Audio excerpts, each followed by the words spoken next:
How's it going, everyone? In today's Black Ops 2 weapon guide / gun review, we're going to take a look at another light machine gun, the HAMR. In real life, the HAMR is a light machine gun variant of the SCAR rifle, and it was one of the weapons considered by the United States Marine Corps as an infantry automatic rifle, which is designed as kind of a lightweight alternative to the more traditional heavyweight LMGs like we're familiar with the Mark 48 and the M249.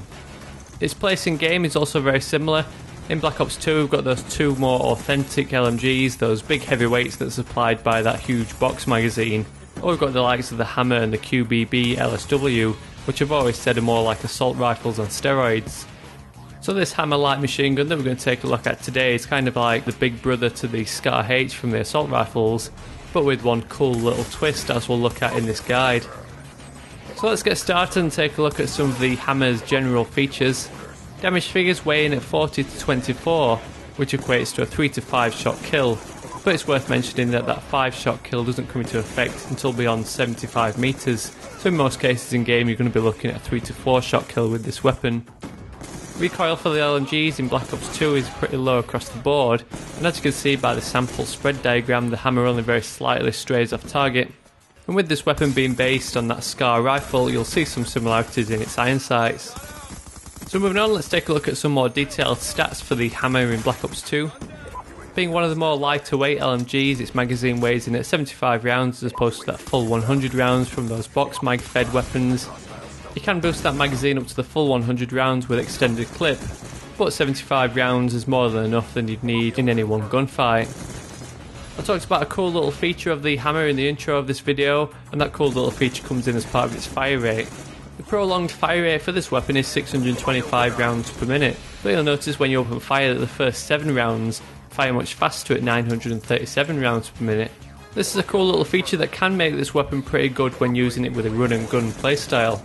Plus it also means you can keep toggling that trigger and maintain a much faster 937 rounds per minute fire rate. Reload time of this weapon isn't too bad at 4.19 seconds. It's much quicker to replace that drum magazine as it is those belt-fed LMGs. If you remember back to my Mark 48 guide, we were looking at like an 8-second reload for that weapon, so while 4 seconds sounds pretty long when compared to the assault rifles, it's not too bad when you consider that you've got a full 75 rounds to spare beforehand. And to cover some of those general features for LMGs, you get that slow aiming speed at 0.48 seconds, as well as that movement penalty of 90%. So if I'm personally selecting an LMG, I like to take on more of a support role and pick my strategic positions in order to mow people down as they come into my field of view while protecting those flags and bomb sites.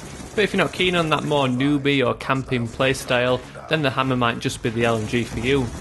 With that faster reload time and that cool mix of fire rates, this weapon's much more suited to a run and gun playstyle. But one thing you do have to bear in mind is that you also have to put up with that larger hip fire spread, as well as the slow movement speed and slow aim-in speed of the LMGs.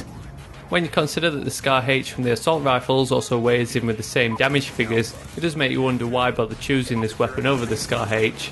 I think the naturally faster aiming speed and the tighter hip fire spread of the assault rifles is going to keep you alive much more than that faster 937 rounds per minute for the first 7 rounds is going to help you out with the HAMR. All that's really left to compare between them then is the HAMR's 75 round mag as opposed to the SCAR's 30 round or 40 when extended with the extended clip. But I can't say there are many situations in Call of Duty where 40 rounds isn't enough. Compared to the other lightweight from the LMGs, that QBB LSW, I think the HAMR comes out on top when comparing these two weapons. The QBB does permanently have that full 937 rounds per minute fire rate, but the HAMR gets one up with its damage ratings, with it being able to maintain its 4-shot kill much further. So if you wanted to give this HAMR a try in game, then here's my recommendations of an attachment configuration you might want to go for to set this weapon up with more of a run and gun playstyle.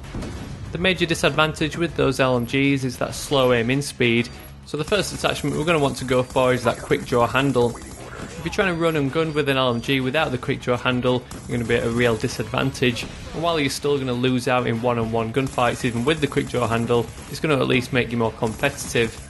One of the other major problems I had with the HAMR was that the muzzle flash would really get in the way of those iron sights and make it really difficult to actually see where I was shooting.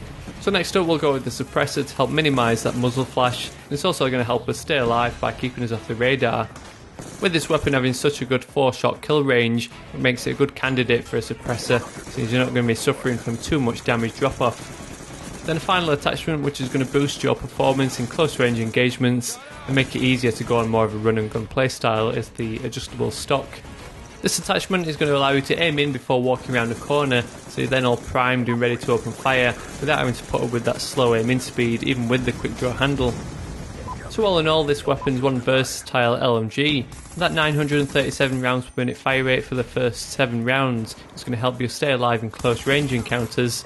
Then if you know you're going to run into the full enemy team going through a choke point, you can set up behind some cover and use this weapon as a more traditional LMG and make the most of that 625 rounds per minute fire rate and mow everyone down with those 75 rounds. So let me know down in the comments if you've had any fun with this weapon in game. And as always, if you're a fan of this weapon or if you just enjoyed my guide or learned anything new, I'd really appreciate a thumbs up just to help spread the word and share the video with your friends. If you've just stumbled across my videos, don't forget you can subscribe, stick around for plenty more of these Black Ops 2 weapon guides. And you might be interested in my Black Ops 2 class setup videos. If you enjoy using your LMGs, you might enjoy my setup video titled Human Tank. Remember, if you want to chat about anything Black Ops 2 or gaming related, you can always come and give me a shout on Twitter or Facebook. Links to both profiles are down in the description. Otherwise, thanks for watching, and I'll catch you all later.